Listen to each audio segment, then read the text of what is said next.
dice a los creyentes, a los hebreos, que cuando ellos llegaran y tomaran posesión de Canaán, tomaran las primeras cosechas, sus primeras ganancias, y las llevaran al lugar que Dios había señalado para habitar.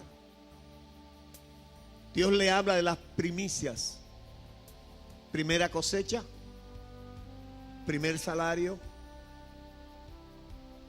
primer animalito que hable la matriz. Primero de todo, Dios le dice que debían dárselo a Él cuando llegaran a la tierra de Canaán.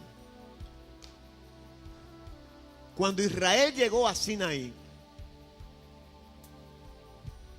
Dios le habló. Dios se le acercó y le dice: ¿visteis lo que yo hice con ustedes en Egipto? ¿Cómo los tomé sobre alas de águilas y lo he traído hacia mí? Éxodo capítulo 19, versículo 6 por ahí. ¿Cómo los saqué de Egipto? Ahora, si ustedes oyen mi palabra y se disponen a obedecerlas, a ponerlas por obra, entonces ustedes serán mi especial tesoro. Le quiso decir, ustedes van a estar en mi corazón. Ustedes me serán un reino de sacerdotes. Y por ahí Dios comienza a decirle a ellos todo lo que ellos iban a hacer si obedecían su palabra. Bueno, cuando Moisés va y le transmite al pueblo esas palabras, el pueblo dice: sí, vamos a hacer lo que Dios dice. O sea, ellos le pusieron su sello, firmaron ese pacto que Dios espontáneamente había hecho con ellos. En otras palabras, Dios le ofrece su compañía, su presencia, su amor, sus tesoros, de manera espontánea, de manera gratuita. Nadie le pidió a Dios que hiciera ese pacto con ellos, pero Dios decidió hacerlo. Porque era un pueblo que Dios lo amaba, pueblo poseedor de sus promesas, y a quien Dios estaba decidido cumplir las promesas que había hecho Abraham de hacer de ellos una gran nación. O sea, un pueblo numeroso, un pueblo con una ley y un pueblo con un suelo propio. Por eso es que dice: yo le he traído hacia mí. Los tomé como alas de águila. O sea, me comporté como un águila y lo saqué de Egipto y lo traje hacia mí. Y Dios le promete todo esto de espontáneamente. Ahora, ¿qué fue lo que sucedió entonces? Bueno, que al poco tiempo Moisés sube al monte. Y cuando Moisés sube al monte, ellos se desesperan porque ellos conocían a Moisés más que a Dios. Se desesperan y entonces un grupo se levanta, se amotina y obliga a Aarón para que le fabrique una representación de alguna divinidad. Aarón le dice: tráigame todo lo que tengan, el oro que tengan. Nada, y le hace una figura de un buey. El buey ya era una divinidad de las tantas que habían en Egipto, muy importante. Y que era una divinidad de uno de los reinos, de una de las dinastías egipcias, ubicada por Memphis. Aarón le hace esa representación y ellos lo colocan en un altar, le hacen fiesta, le traen ofrenda, en otras palabras, le adoran. Y no solamente le adoran, sino que proclaman, dicen: estos son los dioses que te sacaron de Egipto. O sea que a Dios lo patearon. Bueno, el caso es cuando Moisés viene Antes de llegar, Dios le dice, oye, lo que ha hecho el pueblo que tú sacaste de Egipto. Entonces, Moisés desciende. Cuando desciende, está el lío, está el problema, están adorando ese becerro. Ellos, en otras palabras, rompen el pacto con Dios. Moisés intercede para que este pacto sea renovado. Y Dios le dice, sí, voy a renovar mi pacto con ellos, pero no daré por inocente al culpable. Los responsables de esto tienen que pagar eso. No puedo darlo por inocente. Y Dios no lo da por inocente. Pero lo interesante aquí es cómo esta gente no valoró la presencia de Dios entre lo que Dios le ofreció y violan este pacto. Pero también interesante es cómo Dios hace una renovación de este pacto y comienza un trato de nuevo con ellos. Pero si usted estudia la Biblia, se va a dar cuenta que el trato de Dios con ellos cambió. Este no era el mismo trato que se nota en Éxodo capítulo 19, versículo 6, donde Dios le ofrece espontáneamente y sin ningún tipo de restricción, sin nada a cambio, su presencia. Ahora no. Dios comienza a tratar con ellos de nuevo, pero ¿qué sucede ahora? Ahora Dios le dice, en Deuteronomio 16, 16, dice, ninguno se presentará delante de mí con las manos vacías. ¿Ve cómo cambió? Antes no le pide nada por su presencia. Ahora dice, nadie se presentará delante de mí con la mano vacía. O sea, el que peca tiene que entender que pecó, tiene que traer una ofrenda, tiene que ofrecer un sacrificio. Entonces Dios establece en el pueblo, Dios instituye de manera legal las ofrendas y los sacrificios. Ahora, ¿con qué propósito, hermano, Dios establece un sistema de ofrenda y de sacrificio? Yo tengo 3 propósitos aquí. Primer propósito, para que ellos valoraran y calificaran sus motivos. Para que ellos valoraran y calificaran sus motivos. Ellos mismos podían calificarse frente a Dios. Ellos mismos podían saber cómo estaban frente a Dios. Ellos mismos podían saber si lo que estaban haciendo era agradable a Dios. Dios lo hizo por esto. El segundo propósito, para que ellos reconocieran quién era Dios para ellos. Un hebreo que para ofrendar buscaba lo más importante que tenía, que para ofrecer un sacrificio buscaba dentro de su manada lo más bonito, lo más excelente. ¿Qué estaba diciendo? Para mí Dios es importante. Pero cuando un hebreo tomaba cualquier ofrenda para Dios, como hizo Caín, estaba diciendo, para mí Dios no es importante. Para mí Dios es un Dios nominal, un Dios, o sea, un Dios que está en una lista de dioses, como están las otras naciones con muchísimos dioses. O sea, este propósito le llevaría a ellos a discernir su propio pensamiento, su propio corazón y evaluarse frente a Dios. El tercer propósito que tengo aquí dice, cada israelita debía estar consciente si su amor a Dios era genuino.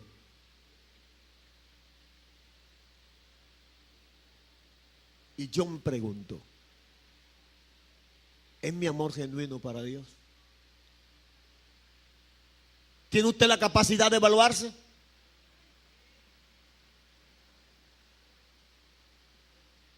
Conforme a estos propósitos, ¿usted tiene la capacidad yo de evaluarnos, saber cómo está nuestro amor a Dios? ¿Quién es Dios para nosotros? ¿Es Dios importante o es un Dios nominal?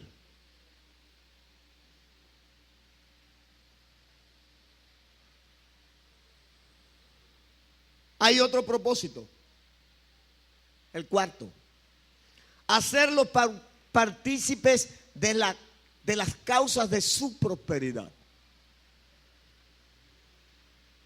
Es el cuarto propósito por el cual Dios instituye la ofrenda. Hacer al pueblo partícipe de las causas de su prosperidad. En Egipto ellos no hicieron nada. Dios le dio todo. Dios tocó a Faraón para que le diera Gosén. Dios se encargó de destruir a Egipto con las plagas. Ellos no tuvieron que hacer nada. Al contrario, ellos se gozaban porque mientras Egipto estaba cogiendo fuego, en Gosén todo estaba bien. Si había oscuridad, allá no había oscuridad. Si Egipto estaba lleno de rana, en Gosén no. Si estaba lleno de mosca, en Gosén no. Si había tinieblas, si había sangre en las aguas, en Gosén no. O sea, Dios hizo todo y ellos no sabían cómo ni por qué. Ahora Dios instituye el sistema de ofrendas con esos propósitos. Ahora, sé que algunos de ustedes se están preguntando, ¿y por qué Abraham ofrendaba? Y fue antes de la ley. ¿Por qué Isaac ofrendaba y ofrecía sacrificio? ¿Por qué Jacob lo hacía? ¿Por qué Abel lo hizo antes de ellos?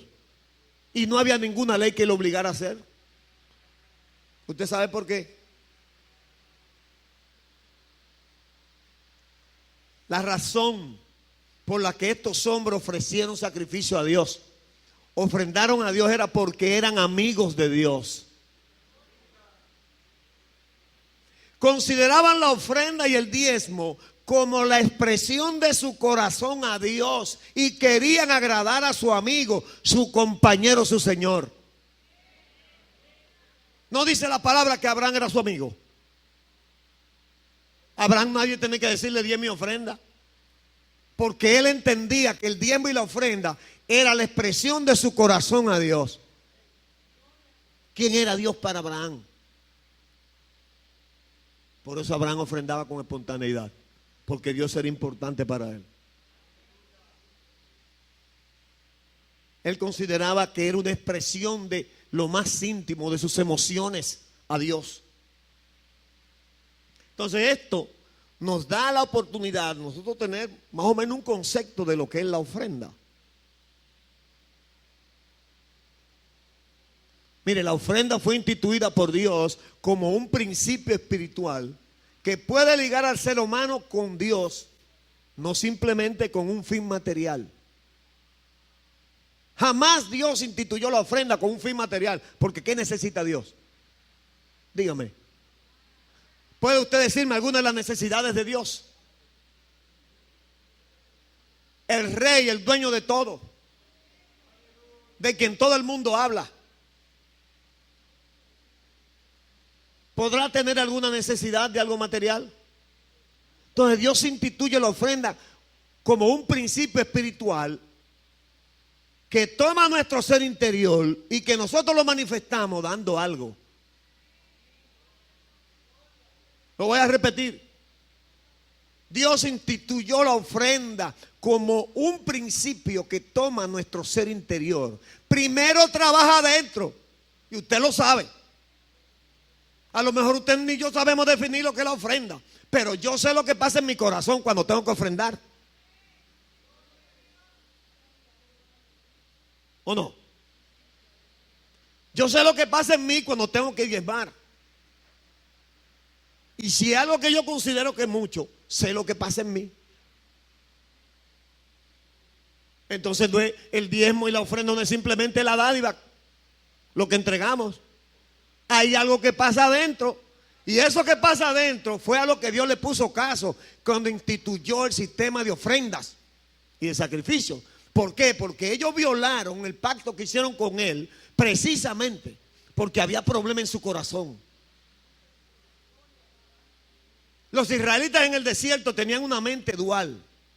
Un día pensaban como egipcios y en otra ocasión pensaban como gente que iba en pos de Canaán. Ay, si tuviéramos las cebollas y los ajos de Egipto. Y era que en Egipto no había sepulcro para nosotros. Allá teníamos carne segura. Se le olvidó la esclavitud, porque pensaban como egipcios. Por eso no tenían un concepto claro en su corazón de lo que era Dios. Y por eso hicieron el becerro de oro. Entonces Dios instituye un sistema que va directo al corazón, hermano mío. Hay gente que se aflige cuando tiene que diezmar y ofrendar. Y eso Dios lo conoce. Ahora, si Dios hubiera instituido el sistema de ofrenda y sacrificio como un fin material simplemente, Dios se conformaría con cualquier cosa. Con ofrendar solamente tenía que haber cantidad, ¿verdad que sí? Mucho. O sea, la calidad de la ofrenda dependería de la cantidad.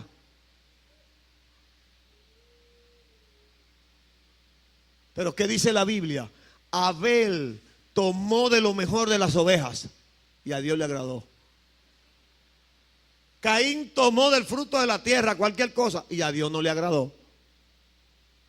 Y Dios se da cuenta que Caín se siente mal por el trato de Dios con Abel, y Dios le dice: mira, Caín, si hace bien será recompensado, pero el pecado está a la puerta. Le dijo: ten cuidado, tú has dejado que tu corazón se llene de envidia porque tú ves el trato con aquel, porque él lo hizo bien. ¿Por qué tú no lo haces bien también? ¿Por qué tú no buscas una ofrenda escogida? ¿Por qué tú no seleccionas la ofrenda? ¿Por qué tú tienes que tomar cualquier cosa? Y él nos diría hoy a nosotros: ¿y por qué el servicio que tú haces para Dios no le pone pasión? Lo haces de cualquier manera. No te importa llegar tarde. No te importa hacerlo como no hacerlo. Si tiene que diezmar, ¿qué importa? Lo cojo prestado y si no lo doy, no lo doy. Si hay que ofrendar, si puedo. Es lo mismo para nosotros. Mire,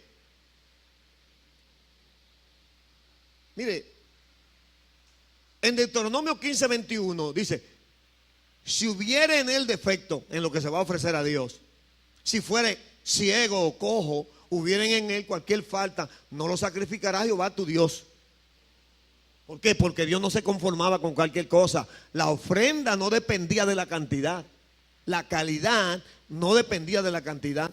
En Malaquías 1:6-8 dice: ofrecían cualquier animal a Dios, deshonraban a Dios, no estaban haciendo diferencia entre Jehová y otro Dios.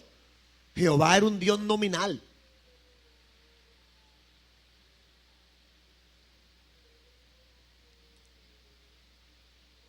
Y en Mateo 5:23, estoy hablando de la calidad, lo que es la calidad de la ofrenda para Dios.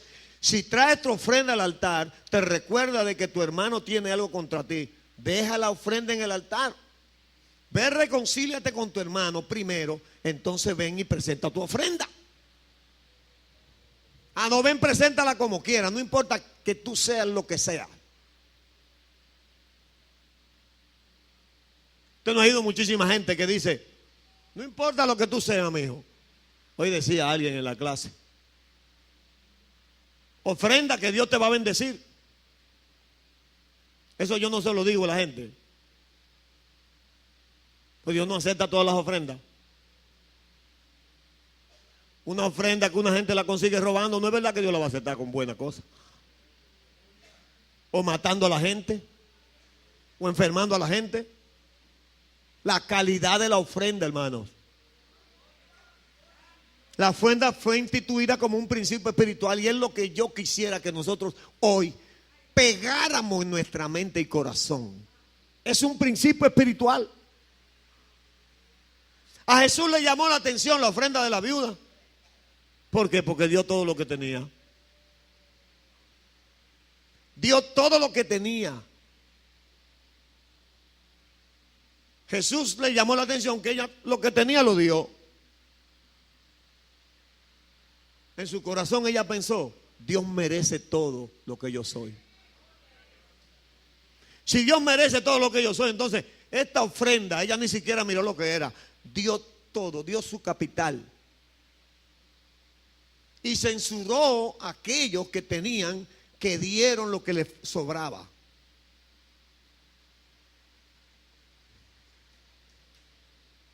Entonces la calidad de la ofrenda y el diezmo no va a depender de la cantidad. ¿Sabe quién es el que diezma y el que ofrenda? El generoso. El que no es generoso, aunque tenga mucho, no da. Y el que ofrenda y diezma y no es generoso, cuando consigue mucho, se le endurece el corazón. Porque sus motivos para dar no es que ama a Dios. Tal vez ofrenda y diezma porque está en la iglesia, por obligación, por ley.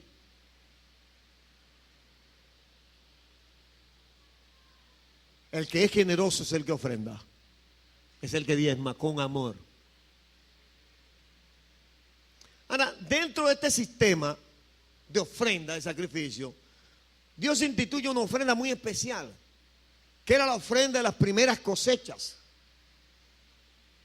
Deuteronomio capítulo 26, versículo 1. Ahí es que está.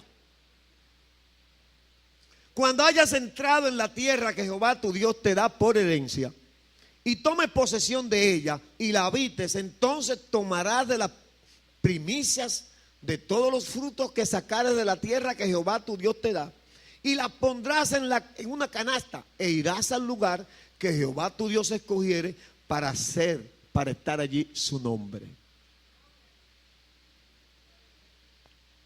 Ahora Dios le está diciendo a ellos que cuando entren ahí, todo lo que sea primero, de las vacas, de las ovejas, de los patos, de las gallinas, de los frutos del campo, los sueldos, deben darlo para el primicia. Ahora, ¿por qué dar a Dios las primeras cosechas al entrar a Canaán?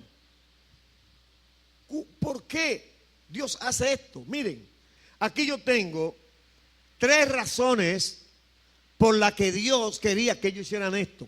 Número 1, ellos debían estar convencidos de que Jehová era quien los había libertado de la esclavitud egipcia y lo había introducido en Canaán, tierra que fluye leche y miel, tierra fértil y rica. Ellos debían estar conscientes de que Él era quien lo había libertado y que le había dado esta tierra. O sea, Él le había dado la oportunidad de pasar de la esclavitud a la libertad, de la escasez a la provisión en gran escala.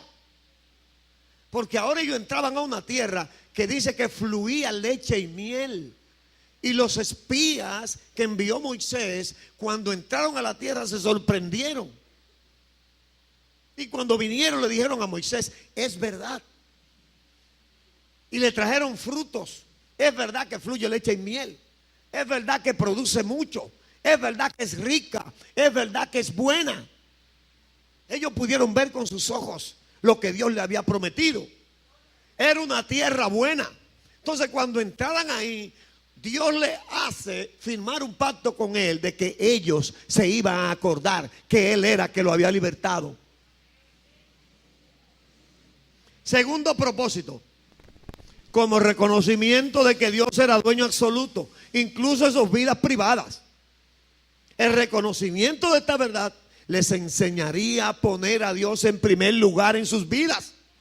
Debían entender que eran mayordomos, no dueños.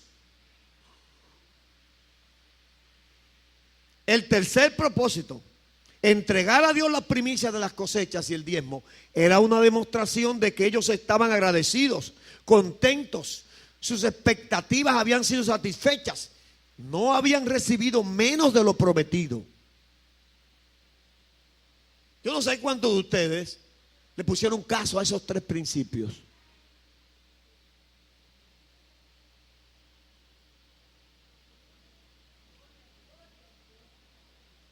A esos 3 propósitos por el cual ellos debían hacer eso.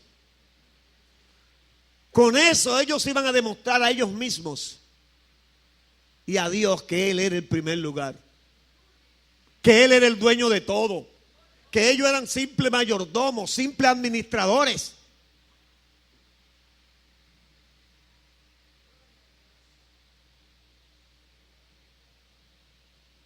O sea, ¿cuál era la opinión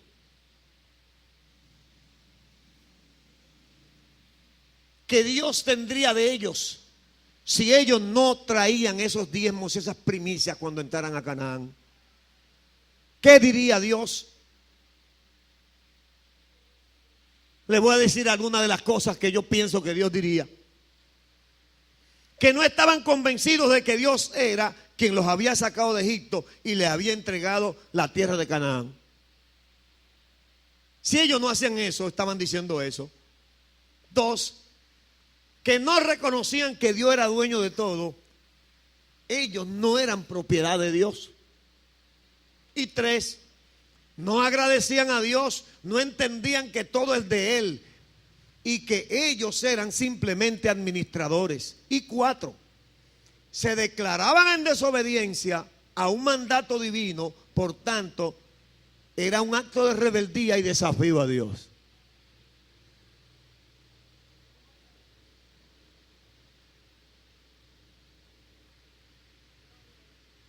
El sábado antepasado me pregunta un estudiante en el Instituto Bíblico,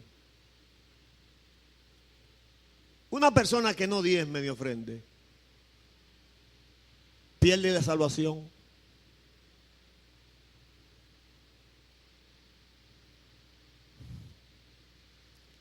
Mire, le voy a decir lo que le dije a él. Esa es una respuesta que yo me la reservo, ¿verdad? Pero considere lo siguiente.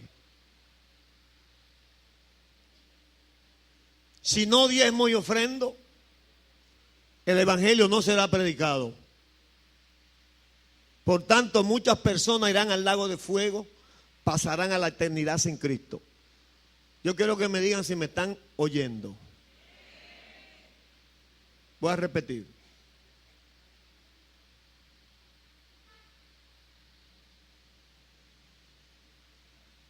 Le estoy diciendo que considere lo que voy a decir con respecto a la pregunta que él me hizo. Si no diezmo y ofrendo, el evangelio no será predicado, por tanto muchas personas irán al lago de fuego, pasarán a la eternidad sin Cristo. ¿Usted lo cree? No todo el mundo lo cree.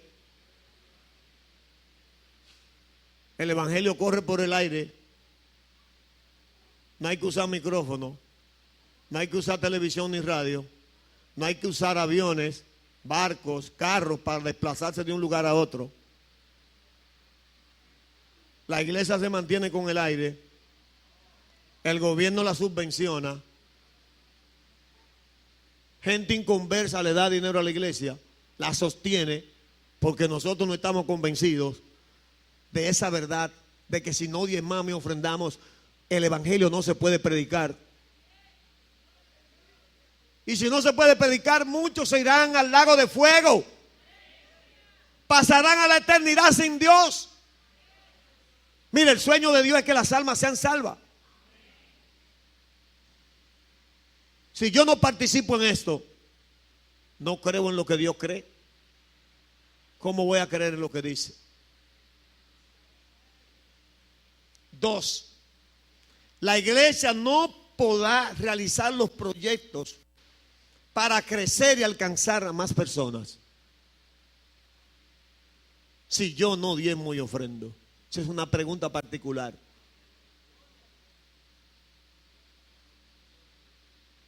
En Malaquías 3:9 dice: maldito soy con maldición, porque vosotros, la nación entera, me habéis robado, le dijo Dios a ellos. Oiga, maldito con maldición. Y yo quiero que usted me diga si una persona que Dios maldice se pierde o se salva.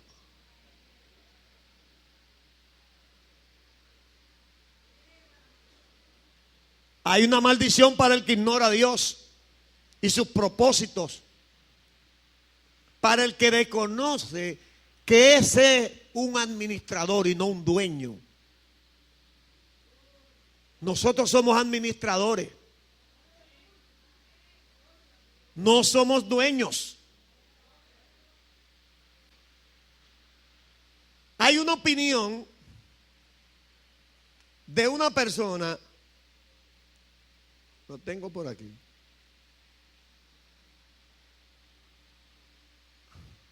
francés, su apellido es francés, R.G.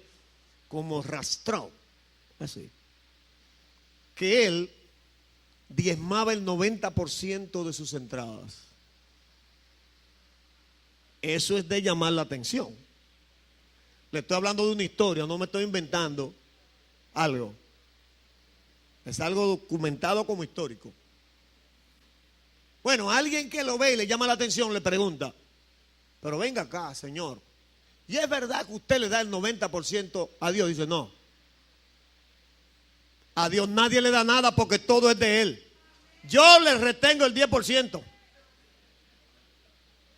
¿Usted entendió la respuesta? Le digo, mire, a Dios nadie le da nada porque Dios es dueño de todo. Ahora yo, de lo de Él, me quedo con el 10. Le dijo. Ese hombre había entendido que él no era dueño, sino mayordomo, administrador. Los hebreos debían entender que eran administradores. Que Dios es el dueño de todo. Ahora, ¿hay promesas para los que diezman y ofrendan? ¿Cuántos quieren oír eso? Hasta yo.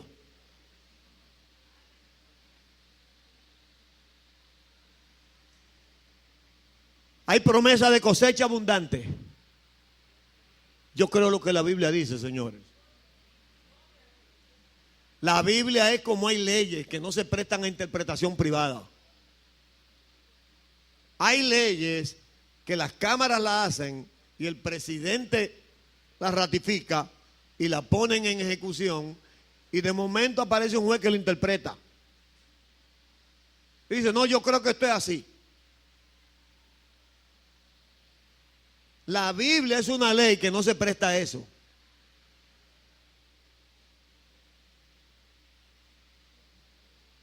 Dice que promete abundante cosecha. Y en Proverbios 3, 9, 10 dice, honra a Jehová con tus bienes y con las primicias de todos tus frutos. Dice, y serán llenos tus graneros con abundancia. Eso es lo que la palabra dice, hermano. Ahora, nosotros somos los que tenemos que determinar, ver, analizar por qué no sucede con nosotros. A lo mejor la calidad de mi ofrenda es bajita. A lo mejor yo ofrendo para que me vean. A lo mejor yo del tiempo que tengo que pagar lo que doy es una ofrenda. Que hace muchísima gente que lo hace. Ah, no, yo lo que voy a dar son tantos. Y da una ofrenda. Es di que diezmo, pero es una ofrenda. A veces le cogemos prestado el diezmo a Dios. No nos conformamos con el 90, sino que también le cogemos el 10 y nunca se lo pagamos. ¿Quiénes se lo pagan de lo que lo cogen prestado?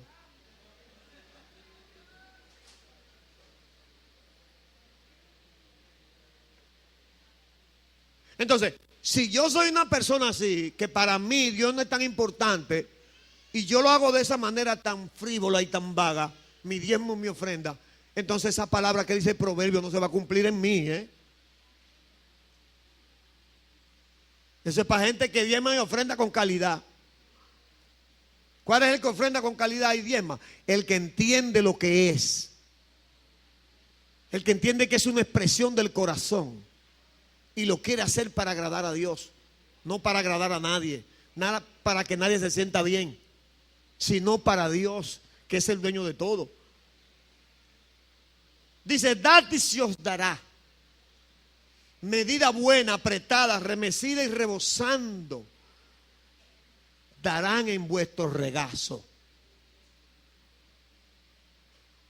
Ahí habla de medida buena, apretada y rebosando.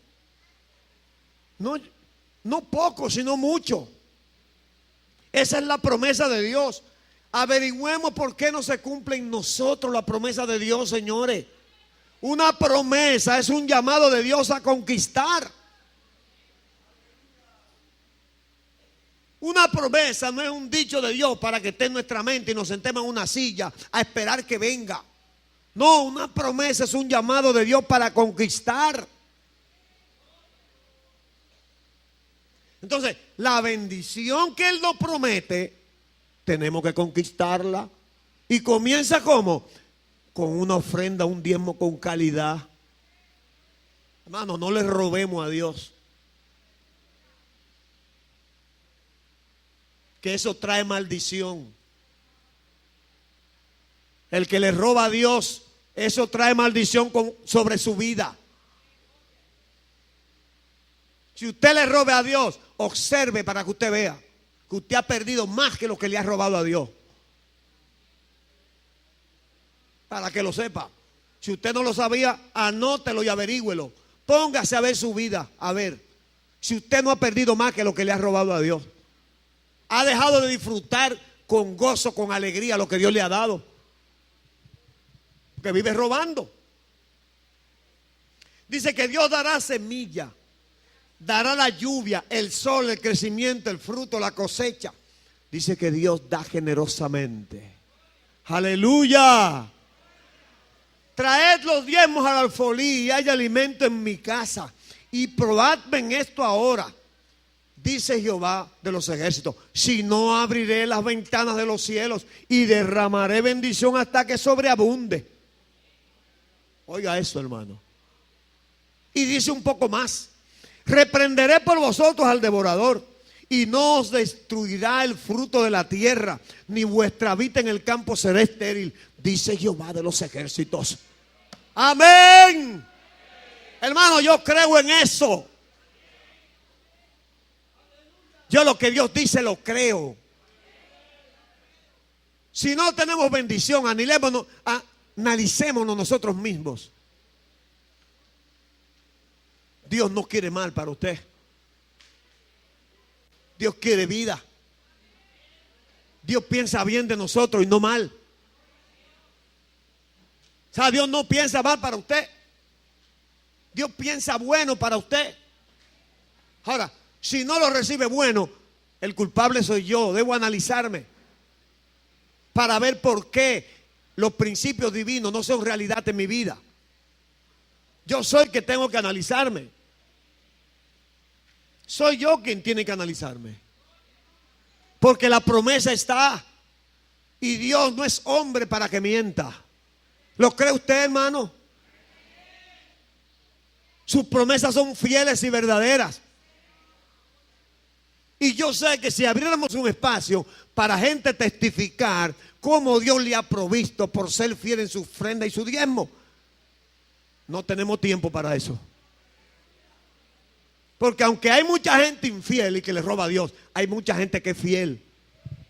Hay mucha gente que ama a Dios. Hay mucha gente para quien la ofrenda es algo importante, parte de su corazón. Hay mucha gente para quien la ofrenda es algo con lo que él quiere agradar a Dios. Y por eso no se lo roba. Gloria a Dios. Gloria a Dios. Hay algunos principios. Sí, voy a terminar con esto. Ofréndate a ti mismo. Da como Dios te ha prosperado. Yo me pongo a pensar a veces en mí. Lo que supuestamente tenían mi papá y mi mamá. Si hubiéramos comenzado a comer, a lo mejor no llegaba un año.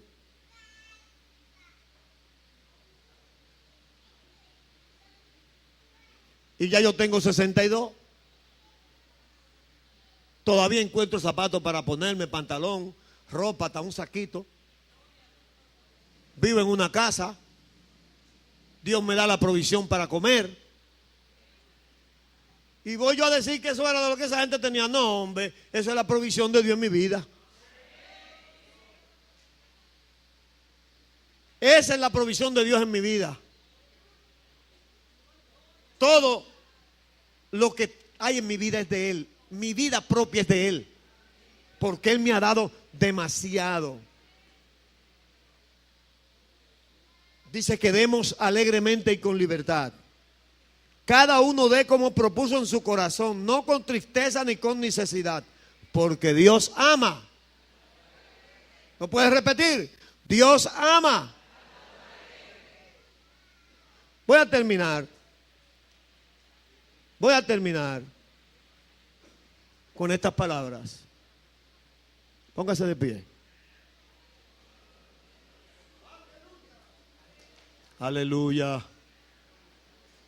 Aleluya. ¿Cuánta gente quisieran tener la compañía de un Dios amoroso? Un Dios personal. Un Dios que los oye y los escucha. ¿Cuánta gente no quisieran estar desamparados? Pensemos en eso. Y pensemos, ¿cuántos no van a recibir eso? Porque nosotros no ofrendamos ni diezmamos. Cuando usted deja de ofrendar y diezmar, ¿cuánta gente deja de recibir la palabra de Dios? Gracias, Señor, por este momento. Gracias por tu amor. Gracias por tu amor. En el nombre de Jesús. Amén.